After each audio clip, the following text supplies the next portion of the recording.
Olá, seja bem-vindo ao canal Fatos Desconhecidos. Eu sou Ivan Lima e é um prazer ter você aqui.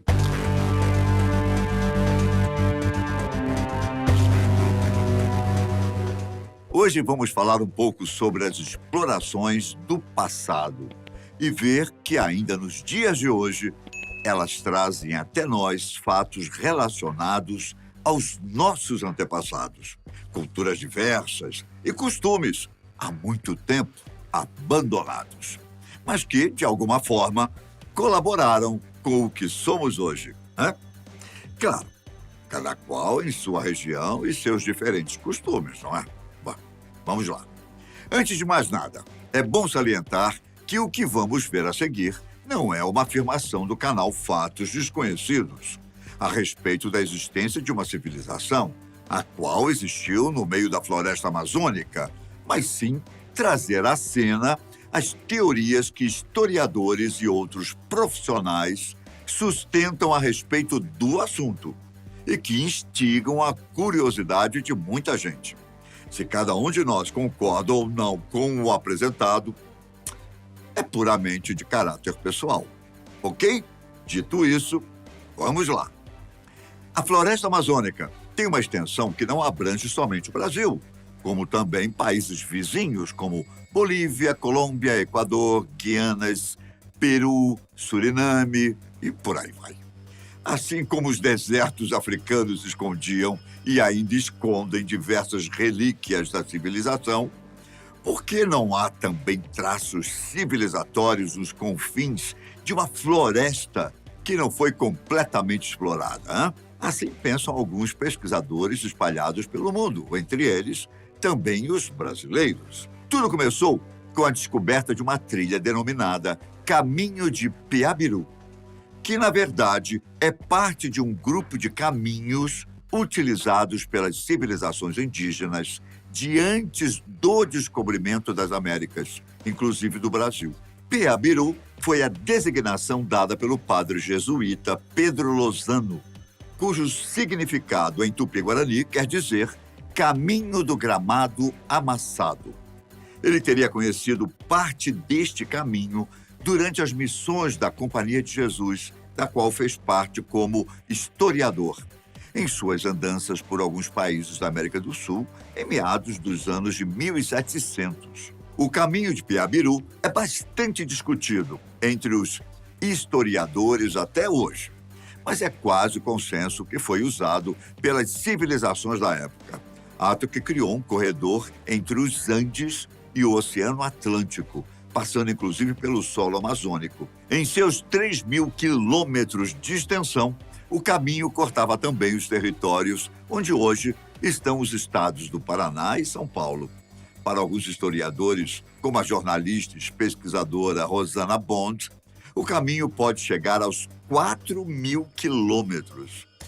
Este trajeto não foi demarcado de forma oficial na época, mas, de acordo com o antropólogo Mércio Pereira Gomes, surgiu entre os guaranis por meio de referências geolocalizadas, como certos tipos de árvores, acidentes geográficos, rios e outros pontos de fácil reconhecimento por parte dos indígenas.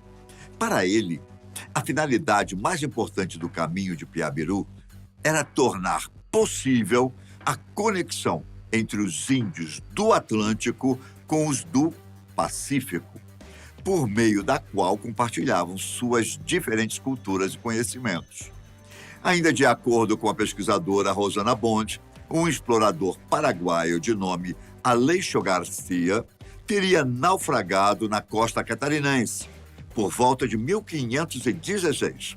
O homem logo passou a conviver com os indígenas da região e, ganhando a confiança deles, após alguns anos, foi apresentado não só ao caminho de Piabiru, em 1524, como também as peças em ouro e prata com características incas, ou seja, objetos de origem peruana em terras do sul do Brasil, o que reforça a teoria da conexão entre os povos da Amazônia setentrional com o sul do território brasileiro. De forma generalizada, as trilhas eram utilizadas para várias finalidades, desde o deslocamento entre diferentes pontos nas tribos, como também para viagens mais longas e escambos.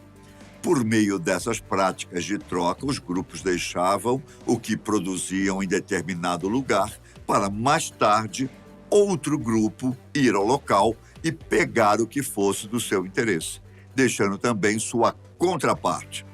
Conforme citou em uma entrevista o professor José Bessa Freire, da Universidade Estadual do Rio de Janeiro, tratava-se de um ritual silencioso de troca de produtos, no qual não havia necessidade de contatos visuais ou físicos entre os grupos. Porém, além da história oficial do caminho de Peabiru, há também uma outra, um tanto mais fantástica, que se refere não só ao caminho, como também a uma determinada localização, ou melhor, a uma certa civilização que teria existido na floresta amazônica. Ela tem levantado tanto suspeitas quanto a curiosidade de estudiosos, pesquisadores e também parte da comunidade científica. Estou falando da cidade de Ratanabá, a antiga capital do mundo. As pesquisas a respeito desta cidade e, consequentemente, da civilização que a criou, denominada Muril, vêm sendo amplamente divulgadas por meio de uma sociedade de pesquisas conhecida por Daquila, instituída no Brasil e dirigida por Urandir Fernandes de Oliveira. O nome Daquila, de acordo com seus membros, pode ser compreendido como sendo um centro de pesquisas tecnológicas, um laboratório de ideias, onde assuntos como política social, estratégia política, economia e assuntos militares, tecnológicos e culturais são o cerne de sua existência. Os Murios, por sua vez, foram civilizações possuidoras de tecnologia bastante avançada, que construíram caminhos sobre malhas magnéticas existentes em praticamente todo o planeta Terra, os quais interligavam as cidades de seus reinos, entre eles Ratanabá, na Amazônia. Em boa parte do caminho de Peabiru são encontradas diversas evidências de civilizações mais antigas, da época dos Murios e posteriores a eles, com características que se assemelham em certos pontos, especialmente aos geóglifos. Estes são símbolos que sustentam uma espécie de linguagem utilizada na antiguidade e que denotam uma forma singular de comunicação. Muitos geoglifos encontrados em Peabiru aproximam-se em aparência e forma aqueles vistos nas famosas linhas de Nazca no Peru, porém em proporções dimensionais menores que as peruanas. E foi estudando o caminho de Peabiru que os pesquisadores da Daquila chegaram em um local no atual município de Costa Marques, em Rondônia, conhecido por Forte Real Príncipe da Beira, uma fortificação de formato no mínimo curioso, de estilo conhecido como abaluartado. Construções desse estilo são encontradas em diversas partes do mundo, como em Portugal, Itália, Espanha, Países Baixos e França. Apesar da história oficial não vincular essas fortalezas aos Murios, é intenção dos pesquisadores do Centro Daquila fazerem uma expedição a partir de Costa Marques, justamente com o propósito de conferirem tal vínculo, já que, segundo alguns dos membros da sociedade de pesquisas, foram encontrados túneis por baixo da fortaleza, que os conduziram a galerias e salões, dentro dos quais encontraram também artefatos com prováveis indicações que podem levar a Ratanabá. Eles acreditam que ao menos um desses túneis pode levar à antiga cidade, que hoje se encontra soterrada em algum local próximo dali, sob a floresta amazônica. Quanto à civilização que lá existiu, ela pode ter tido algum vínculo com seres extraterrestres que, de acordo com várias teorias e pesquisas, tiveram e ainda têm influências sobre a evolução humana. Assim como as pirâmides do Egito, as teorias levantadas a respeito dessas civilizações mais antigas levam a acreditar nessa possibilidade, principalmente se pensarmos em como seus blocos foram construídos e erguidos, um sobre o outro, sem que houvesse naquela época instrumentos e maquinários que possibilitassem a conclusão de tais obras. Só para efeito de curiosidade, no Egito, de 3.000 anos atrás, não havia o aço e nem o ferro que hoje temos disponíveis, muito menos ferramentas de precisão que fizessem recortes tão perfeitos de materiais tão duros quanto os blocos de granito, por exemplo. O bronze, matéria-prima das ferramentas da época, não era capaz de perfurar ou recortar tais blocos. Então, muitos são aqueles que acreditam ter havido uma interferência de outro mundo nas construções antigas. E por que não? Na formação de cidades inteiras que já demonstravam a presença de tecnologia avançada para a época. Ratanabá, ao que parece, teria sido construída há alguns milhões de anos. E bem por isso não é visível por meios aéreos, muito menos caminhando pela superfície da floresta.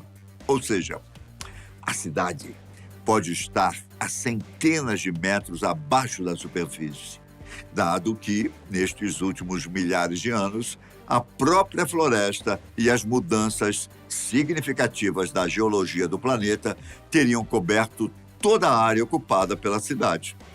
Isso aconteceu também em várias outras descobertas, até mesmo com as pirâmides, que tiveram de ser literalmente desenterradas da areia, para enfim revelar ao mundo todas aquelas riquezas, não só cultural, como também material. Atualmente, a sociedade daquila está em busca de recursos financeiros e também humanos para que possa dar início a uma grande expedição com a finalidade de trazer à tona a suposta existência e riqueza de Ratanabá. Se isso realmente acontecer, é certo que a história como a conhecemos nunca mais será a mesma. Por hoje é só. Deixe nos comentários sua opinião sobre as grandes descobertas do mundo e se esta pode ser uma que irá mudar nosso jeito de ver o passado. Escreva aqui embaixo. Um grande abraço. Fiquem com Deus. Tchau!